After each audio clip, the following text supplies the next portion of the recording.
Puji Tuhan, selamat pagi Bapak Ibu Saudara yang selalu diberkati oleh Tuhan.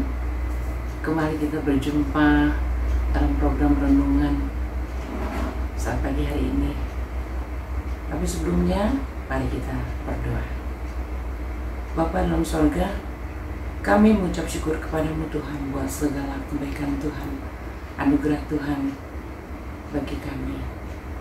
Sebelum kami melakukan segala sesuatu, kami mau mendengarkan suara-Mu Tuhan lewat firman-Mu. Biarlah firman-Mu yang akan menuntun hidup kami sepanjang hari ini. Terima kasih Bapa. Ucap syukur ini doa kami dalam nama Tuhan Yesus. Haleluya. Amin. Puji Tuhan. Renungan saat pagi hari ini, judul atau temanya melihat Allah. Dan kita akan baca dalam ayat pokok kita, Kisah Rasul 7 ayat yang ke-55. Tetapi Stefanus yang penuh dengan Roh Kudus menatap ke langit, lalu melihat kemuliaan Allah dan Yesus berdiri di sebelah kanan Allah. Berbicara tentang Stefanus adalah seorang yang begitu dekat dengan Tuhan. Dia melayani Tuhan. Puji Tuhan.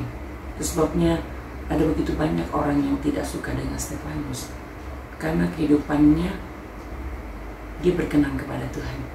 Di ayat ini katakan, tetapi Stefanus yang penuh dengan Roh Kudus. Di garis bawahi kata yang penuh dengan Roh Kudus. Artinya apa, Bapak Ibu Saudara? Ada kedekatan khusus antara Stefanus dengan Tuhan. Dia mempunyai banyak waktu dengan Tuhan. Sebabnya Roh Kudus memenuhi kehidupannya.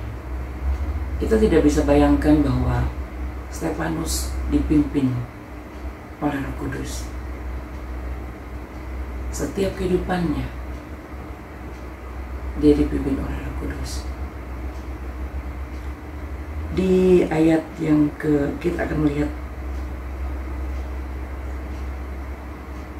yang penuh dengan Roh Kudus menatap ke langit, lalu melihat kemuliaan Allah dan Yesus berdiri di sebelah kanan Allah.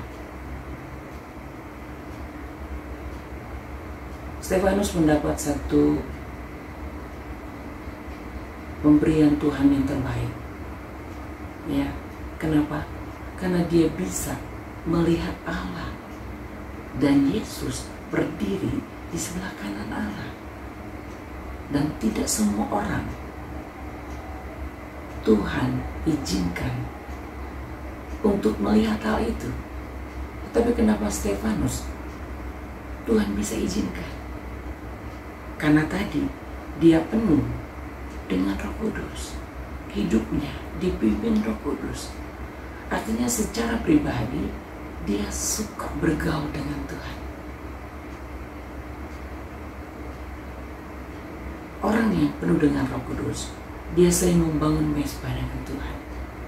Mezbah doa secara pribadi dengan Tuhan. Tapi di ayat selanjutnya, Stefanus yang penuh dengan Roh Kudus menatap ke langit, lalu melihat kemuliaan Allah dan Yesus berdiri di sebelah kanan Allah. Di ayat selanjutnya, di Kisah Rasul pasal yang ke-7 ayat yang ke-58, mereka menyeret dia keluar kota, lalu melemparinya, dan saksi-saksi meletakkan jubah mereka di depan kaki seorang muda yang bernama Saulus. 59. Sedang mereka melemparinya, Stefanus berdoa katanya, ya Tuhan Yesus, terimalah rohku. Yang ke-60, sambil berlutut ia berseru dengan suara nyaring, Tuhan, janganlah tanggungkan dosa ini kepada mereka. Dan dengan perkataan itu meninggallah ia. Ada begitu banyak orang tidak suka dengan Stefanus, sehingga Stefanus mati dilempari dengan batu.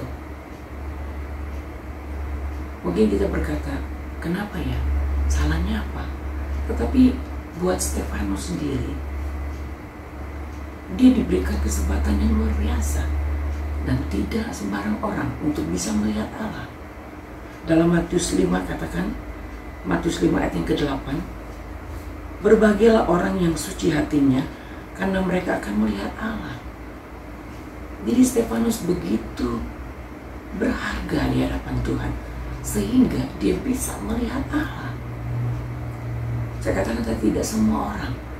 Kita belajar dari Stefanus betapa imannya terhadap Tuhan begitu kokoh. Dia lakukan apa yang harus dia lakukan. Tetapi itulah Stefanus. Tuhan bekerja dalam kehidupannya, dan imannya kokoh. Dia tidak meragukan lagi akan kepercayaannya terhadap Tuhan. Dia tidak memandang situasi dan kondisi yang ada. Dia tetap beriman kepada Tuhan. Kalaupun dia harus menukar dengan nyawanya, dia harus mati karena kepercayaannya kepada Tuhan. Di sini Stefanus menggambarkan bahwa Stefanus adalah sebagai gereja Tuhan, yaitu saudara dan saya. Bagaimana iman itu kokoh dalam hidup kita. Mungkin di hari-hari ini kita diperhadapkan dengan permasalahan hidup, ekonomi, dan lain sebagainya. Dan kita mendengar bahwa di tahun 2024 ini banyak hal yang akan kita hadapi, yang mungkin membuat ada keraguan, ada khawatir, saudara. Tapi kita belajar dari kehidupan Stefanus. Dia begitu kokoh imannya kepada Tuhan. Dia penuh dengan Roh Kudus, sehingga dia diberikan Tuhan yang spesial, saudara. Dia bisa melihat Allah. Dia bisa melihat Yesus berdiri di sebelah kanan Allah. Hal yang luar biasa, dan tidak semua orang bisa melihat Allah. Tetapi Allah izinkan itu terjadi. Saya katakan tadi, walaupun harus nyawanya ditukar. Bagaimana hari-hari perjalanan iman rohani kita kepada Tuhan? Apakah iman kita sudah mulai melemah karena keadaan? Karena kita mendengar hal-hal ke depan yang mengerikan, mungkin yang menakutkan. Tapi Stefanus, dia berdiri kokoh. Dia mempertahankan imannya kepada Tuhan. Tidak main-main, saudara. Kalaupun nyawanya harus, dia mati. Tetapi itulah gereja Tuhan di hari-hari terakhir ini. Biar iman kita semakin kuat di dalam Tuhan.